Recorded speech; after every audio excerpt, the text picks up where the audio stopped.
New age boxing. No small talk. Like and subscribe.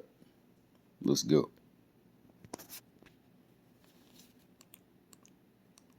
I'm filled with vengeance, ambition, hunger, drive more than ever before.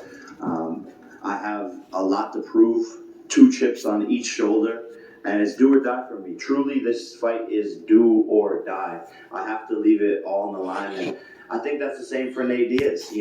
He's leaving the UFC on a win. He wants to come into this game, make a bunch of money, knock out the YouTuber kid, then go back and finish his legacy off. And that's why this is such an amazing fight.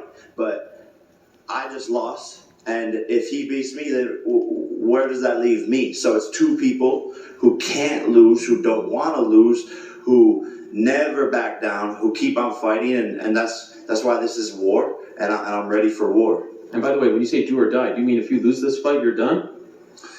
In my mind, that's how I'm treating it. This is the only thing I'm focused on.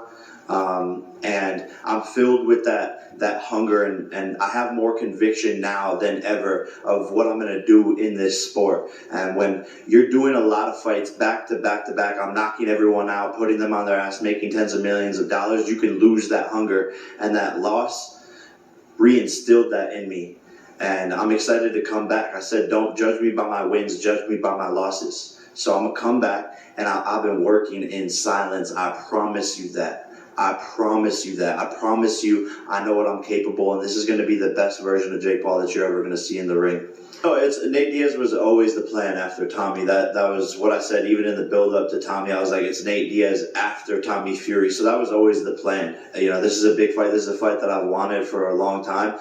He got out of his UFC contract, and this is probably the biggest fight of the year, only topping me versus Tommy. So I want to make big events, big fights happen, and strike while the iron's hot. He was a free agent. Let's run it, make it happen, settle the shit talk, and I'm ready for war. I'm excited to be here. Thank you for having me out, Dallas. I love y'all, and I'm going to do what Conor McGregor couldn't do, and I'm going to knock this man out.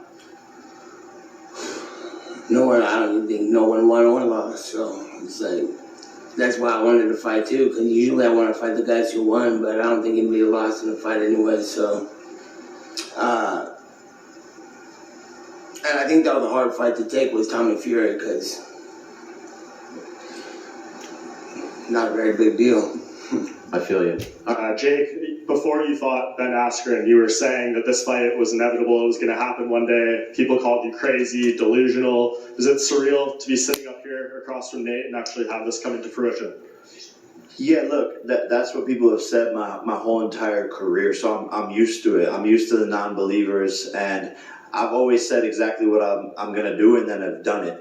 And so, yeah, we're finally here. I predicted the future, but it is surreal, and I had to put in the work to get here, and I'm just excited to be here putting on massive events, and this is just the start of what I'm going to accomplish. So everything else I've said still holds true as well, and this is proof of that.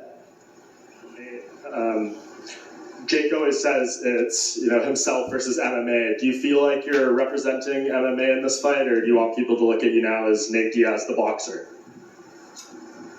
Yeah, I didn't like the build up to his last fight with Tommy Fury because they were stereotyped. Well, I was taking offense because I was being stereotyped as an MMA fighter. Tommy Fury, I think, was saying, like, they're MMA fighters who he's fighting. I'm like, first of all, these guys are saying how I was offended because he